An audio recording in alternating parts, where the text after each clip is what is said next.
already 1:12. Na-check out na ako dito kasi napupunta ako ng Melbourne and 5:30 AM yung flight. Yung boarding doon. I need to go there very early. Pero nalaman ko na kasi na close pala yung domestic airport and walang mapapag-stayan doon. Pero ang balak ko, pumunta pa rin doon mas maaga kasi mas maganda na. Check ko na lang kung paano or sa mag-stay doon. Buti na lang may bus doon. Nandito na ako sa bus stop N20 papuntang malapit na doon sa station sa airport.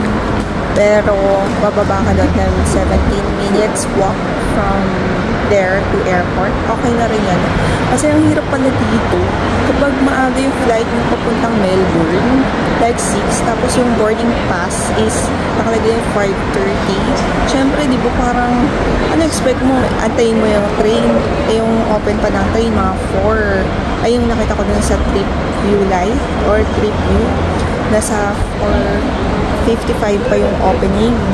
Eh, kumusta naman, di ba? Eh, di late na. Yun nga yung parang question, di ba? Nag-flight ng mga ganung oras, mga 6, tapos boarding pass 5:30. Saan yung mga mag-stay yung mga tao? So, hindi ko rin expected yung mga ganung mga scenarios. Ayun lang. So, to make sure na lang, mas pupunta na lang ako doon ng mas early na malapit doon sa station. Ayun lang. Sige, anaantay ko mga 2 pa kasi yung dating 2 AM yung bus ng N20. Hi, it's 5th day here in Sydney. Ngayon, ang aga ko dito sa airport. Grabe. Mas maganda ng maaga. It's time check, 2:44 AM. Pero grabe ang aga. Mas maganda ng mas maaga dito compare sa maiwanan. Kasi nga, ang hirap. Chinek, yung kagaya nga nasabi ko, grabe. Yung sa train, yung last trip doon is like 1:55 AM. Tapos yung next na is like 4:55 AM yung start. Eh, kamusta naman, diba? Makakarating ka dito 5:04. Eh, yung boarding is 5:30 AM. Parang ang hirap lang naman pag sa palaran. So, yun nga yung bus. Puti nga, merong bus. Pero, mas okay nang pumunta dito. Kasi nga, syempre, hindi ko rin kabisado. Ayun. Nandyan. Pero may mga tao naman na rin dyan. Parado pa. Dito yung sa Jetstar, pero arrival yan. So, dito, papasok tayo dito. Diyan, pero sarado pa nga. Waiting na lang. Grabe. Mas nauna pa kami dito. Mga 4 pa raw eh. 4 pa bago mag-start. We're here now sa loob ng waiting sa flight. Sa gate 59 ako. Mas okay nang mas maaga kaysa late. Hanapin ko pa dito yung gate 59. Gusto ko lang mahanap na. Kasi kung di ko pa nakikita yung gate ko or kung saan, hindi ako mapalagay. So, just to make sure lang, gusto ko munang hanapin yung gate para at least panatag na ako kung saan ako mag-stay. Saka panatag na rin ako kung saan ako gagala-gala pa dito while waiting. Maganda nung nandun na malapit sa gate. Tapos nandun yung mas malapit yung mga bilisan. Tsura niya ang diba? Papuntang Melbourne 8:59. Grabe. Ang hilig ko talagang lumipad sa another section. Like for example sa Japan. Una kong ginawa kasi yun sa Japan eh. From Osaka to Sapporo. Tapos Sapporo to Tokyo. Yeah. That's it. So, dito naman from Sydney going to Melbourne, then babalik ako kasi yung flight back ko is going to Sydney. Mahirap nang magpalit-palit. 59. No, sarado pa. Ako pa lang nandito. Okay na, iwan ko tong bag.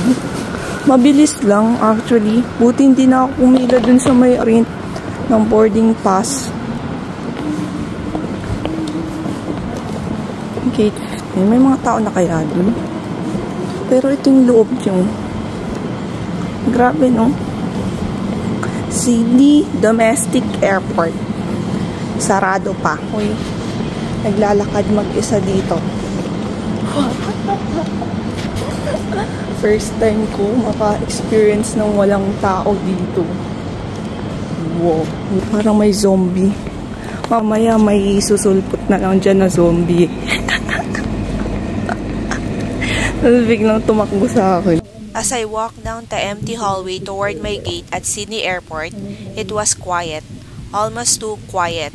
But I reminded myself it was because I was way too early. The shops were all closed, the seats were empty, and the only sound was my suitcase wheels. It felt strange, like the whole place had been forgotten. I couldn't help but imagine zombies suddenly appearing from around the corner or creeping out of the shadows. I knew it was just my imagination, but for a moment, it really felt like the start of a zombie movie. I kept walking, imagining zombies slowly coming out from behind the gates or hiding in the shadows. The thought made the empty airport feel even stranger. Like I was in the middle of a zombie movie. I knew it was just my mind playing tricks. I couldn't shake the feeling that something weird was about to happen.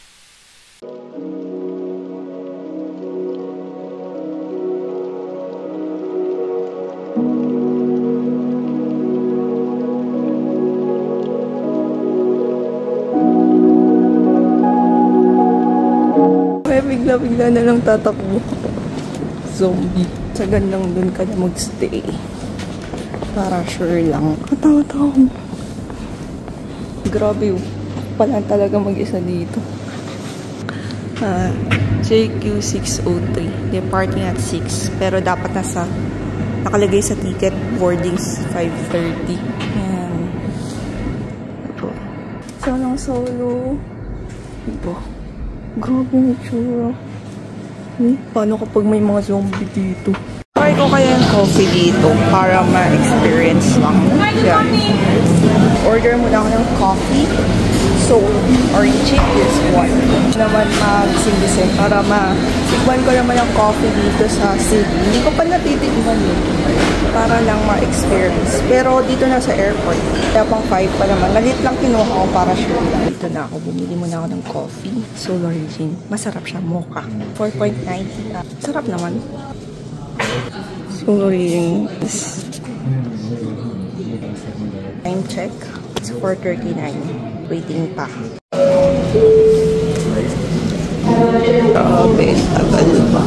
Hindi nakapasok na. Wala.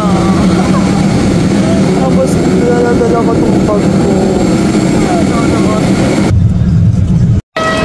Wow. Here na sa Melbourne Avalon Airport. Ito na. Hindi ko lang kung saan pa ako sasakay. Kasi nga, syempre, first time ko, diba? So, may mga bus dito, yun, no?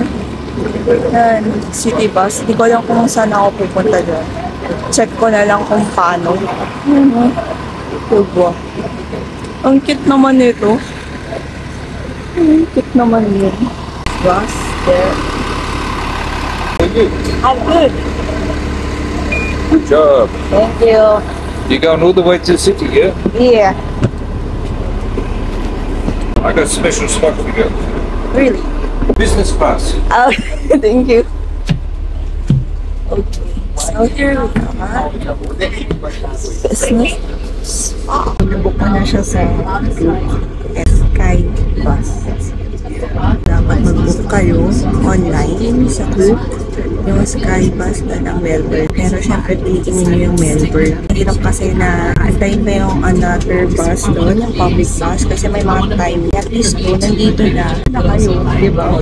Kaya dapat magandang may stable internet. Dali lang eh, kasi on the spot ko lang siya binook. Agad-agad. Then, okay na. Tapos pakita lang din yung voucher, then okay na. Yan lang.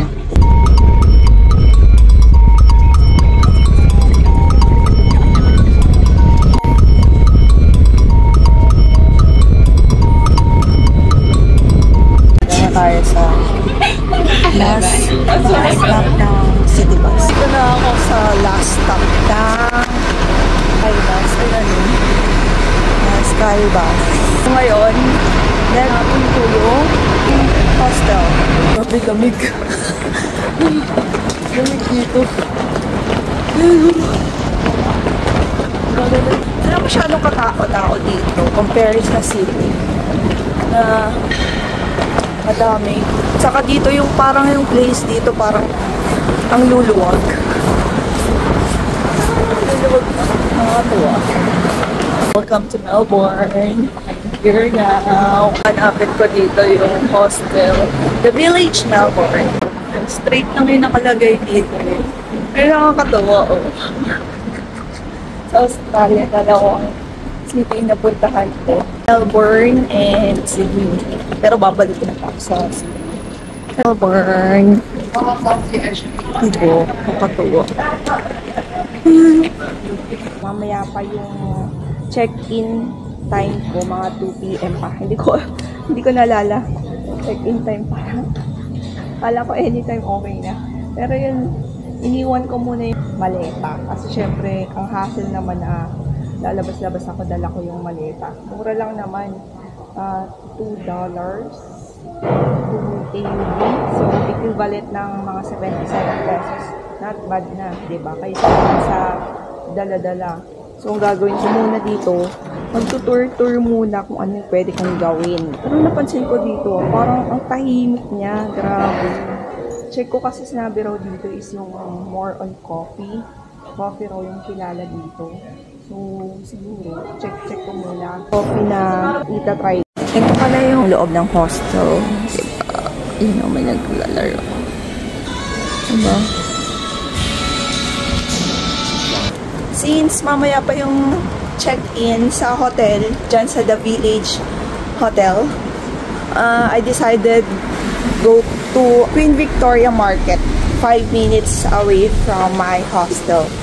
Gusto ko lang makita na anong itsura doon. Para at least hindi sayang, di ba? Puro pagkain yung nandun raw eh. Ito, naglalakad muna ako. Okay lang naman maglakad since hindi naman ganun kainit. Katuwa lang. Ang tahimik niya compare sa Sydney. Ano? Diba? Compare sa Sydney kasi ang ingay-ingay. Madaming tao. Dito, konti lang. Sorry, gulo lang. Diba, walang katao-tao.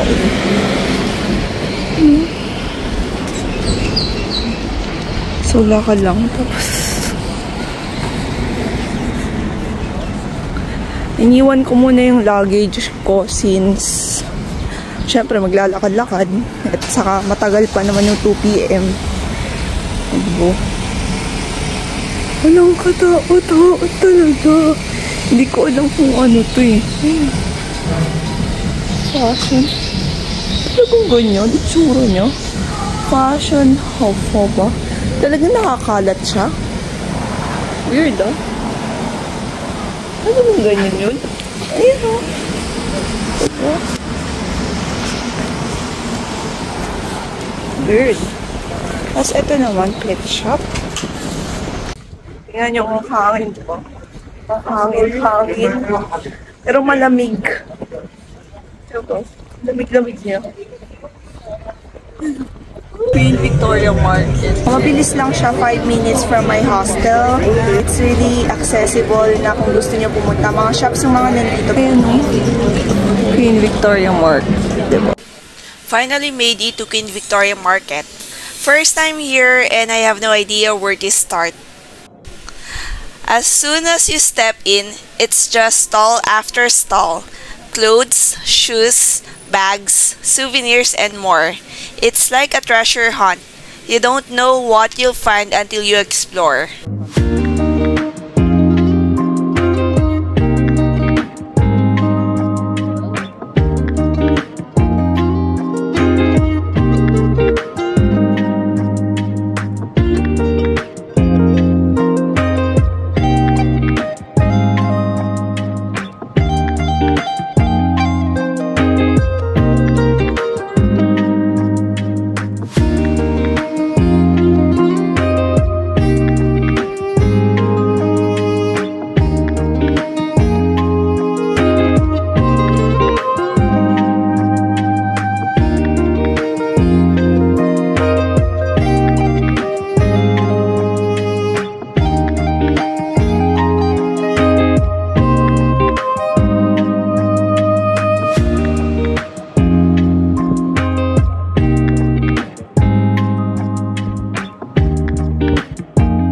didn't realize just how massive Queen Victoria Market is until I actually stepped inside. It just keeps going and going.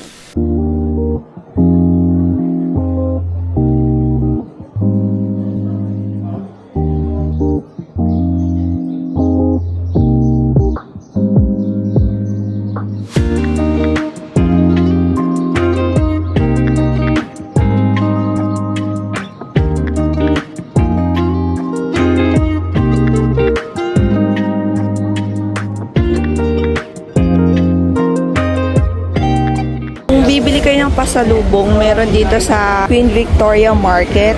5 pieces for $30. Yung design in Australia, 5 pieces for $35. Ayan o, 8. Binigay sa akin ni Mel. Ayan. Meron yan. Ang dami na ring choices dito. Pero syempre, kung hindi pa rin kayo satisfied sa price at namamahalan kayo, pwede pa kayo magtingin-tingin. Kasi marami pa doon banda o. Mga CD. 2 for $19. Diba? Ito. Yan yung mga price. Bags rin dito. May mga different kinds of bags dito. Yan. Diba? Mga bags. Mahilig kayo magsulat-sulat. Ang cute lang. Pero hindi ako mahilig magsulat eh.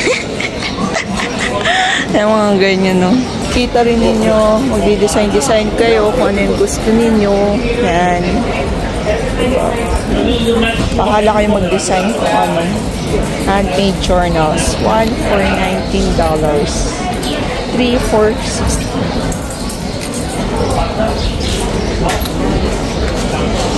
Personalized nameplates. May mga paganyan-ganyan po. Anong difference niyan? Ah, may nakalagay na Australia. Ito naman yung mga bracelet.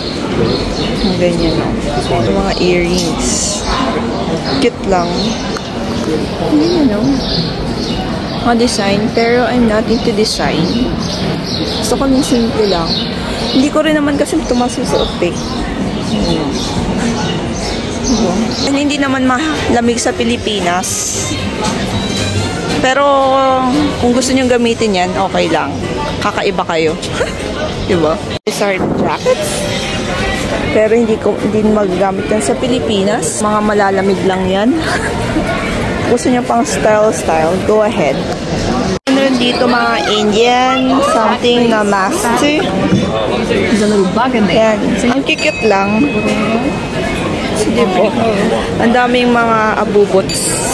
Tapos yung mga ganyan-ganyan. Diba? Pero hindi ko rin naman alam kung paano yun. Singing bowls.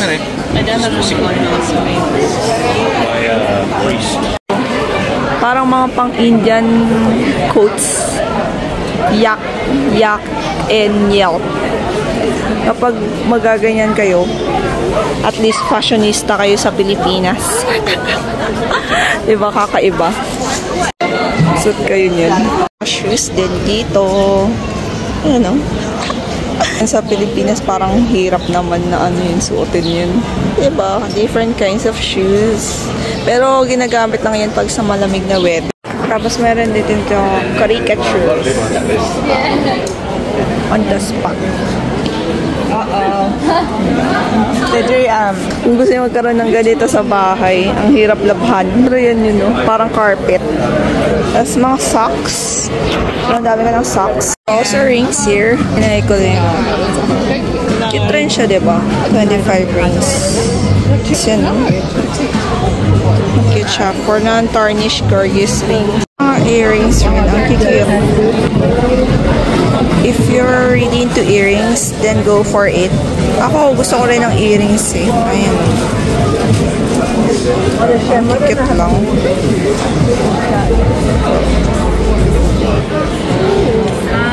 Cute. Surgical seal, handmade earrings. Ito din sila. Mga ganyan. Tapos ang gagapo nung nag-ano titinda dun. Gagapo. ito. Yung Marines. Meron yung mga libro dito. Tinitinda. Meron nga rin dito yung Harry Potter. J.K. Rowling. Tapos to. Grabe, no? Binibenta rin nila dito.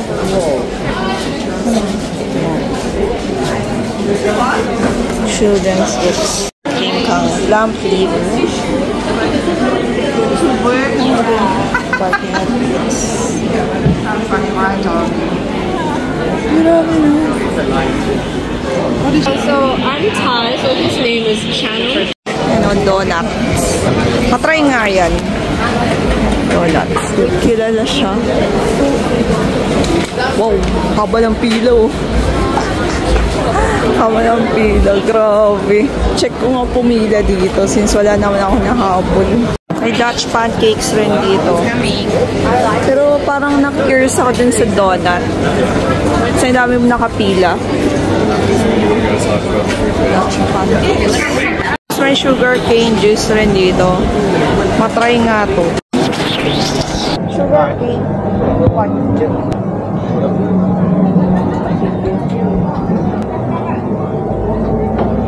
Thank you. Wow. Tamis. Sarap. Okay rin siya. Mamaya magtayak. Pero donut. Gusto ko matikman yung donut. Okay siya. Pipila na rin ako dito sa famous na pinipilahan nila. American donuts. Curious ako eh. Kung gaano kasarap nito. Curious ako yung lasa.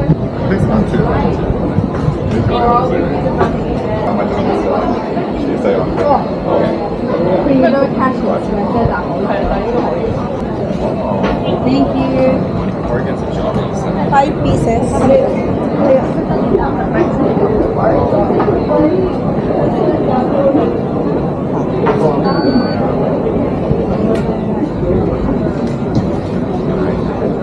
Thank you.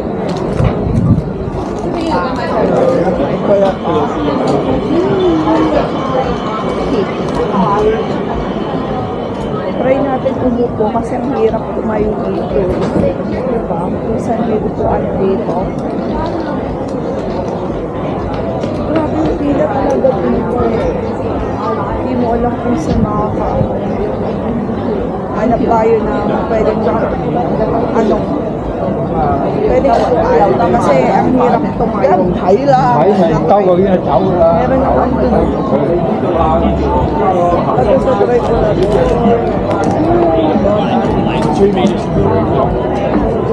Makikiupo tayo. Makikiupo tayo.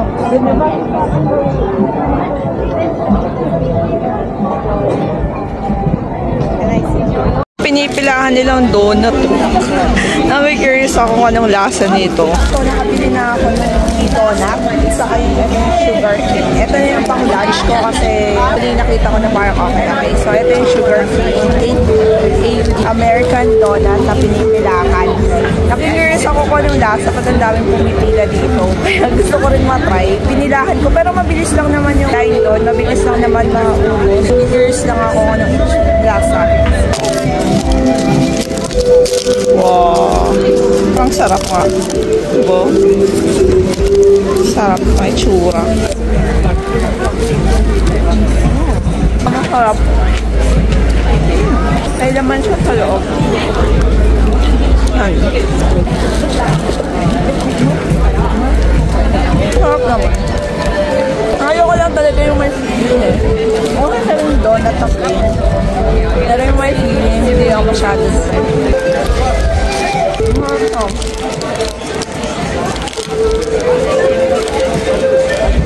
Nandito kayo sa Melbourne, try nyo na lang rin to. Ito pala 5 pieces for $11. Not bad. Pero parang mahal na sa akin. Kung i-convert siya sa peso, 400. Staying in a 6-bed mixed dorm at the Village, Melbourne, right in the CBD. The door unlocks using a phone app, no key card needed. Each bunk bed comes with privacy curtains, a personal reading light, power outlets, a small pouch for your phone, and a large drawer underneath for storage. The room is air-conditioned and heated, and there's a private bathroom inside the dorm, super convenient. Shared kitchens are available on each floor, plus common areas. There's also a vending machine for snacks and drinks, and you can pay with a credit card. Time check. It's 5:39 PM. Guys, kanina dun sa ubos. Ito, yung binili ko kanina, hindi ko pa naubos. Since madami siya, so tayin ko na lang rin. Tapos mamaya, check. Try nga ito. Crunchy Cadbury. You know, $2.50. So, mga 96 pesos. For experience lang. Hindi ko pa na-try yan eh. Tap your card. Yo. Ano siya?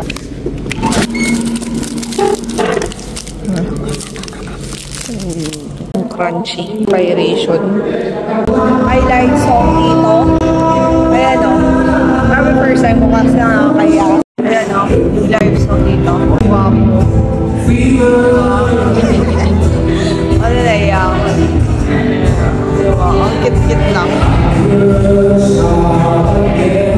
Bababa ako kasi lalabas ako, kakain ako ng Indian food. Naglalakad-lakad lang ako dito. Pupuntahan ko yung Delhi Rocks for my dinner. Ano sabi? Wow.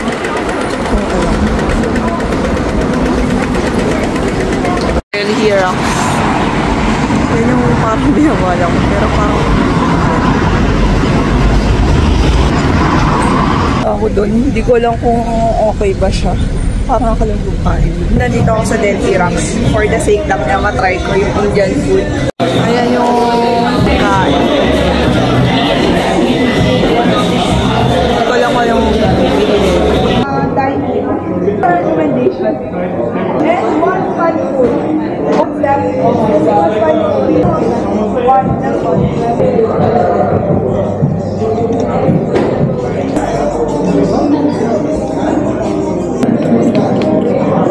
Indian food naman ngayon sa Melbourne. Tali, $15. Ito sa Mosa, $4. AU dish. Ko lang kung paano kainin, so kakamayin lang.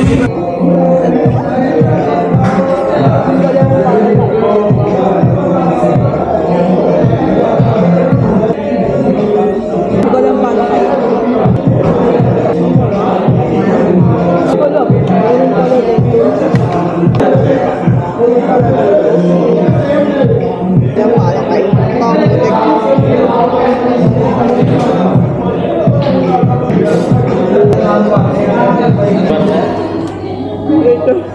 Unlimited pala dito yung wrap. Okay na rin. Pero hindi naman ako ganun karami kumain. Kaya ako marunong kumain ito eh. Wala na lang. It's authentic nga. Grabe mo. At least authentic po. Basta ganito. Ang fairness, masarap. Habang tumatagal, mas masarap. Kung una parang okay lang. Pero the more na meron yung mga onions, dapat may wet dish dito. Thank you.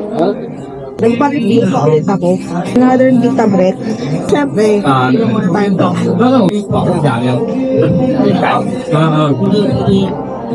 Pati natin. Wow, ito. So ito, may tea rin. Kukuha na rin ako dyan. Free lang yan, unlimited. Tapos inaantay ko pa yung wrap yan. Hindi ko paubos to. Kukuha pa ako. Wrap niya, grabe. Grabe oh. Tapos na ako kumain dito. May ano pa ako yan. Pinatrapa ako yan sa Mosa. Wala talaga makain. Yes. Pero ubus na to. Meron pa to. Masarap rin. Mapa-take out ko na lang. Ito, nakauwi na ako dito sa may The Village Hostel. Uwi na rin ako kasi syempre maaga pa ako bukas eh. So ito yung paakyat dun sa hostel. 320.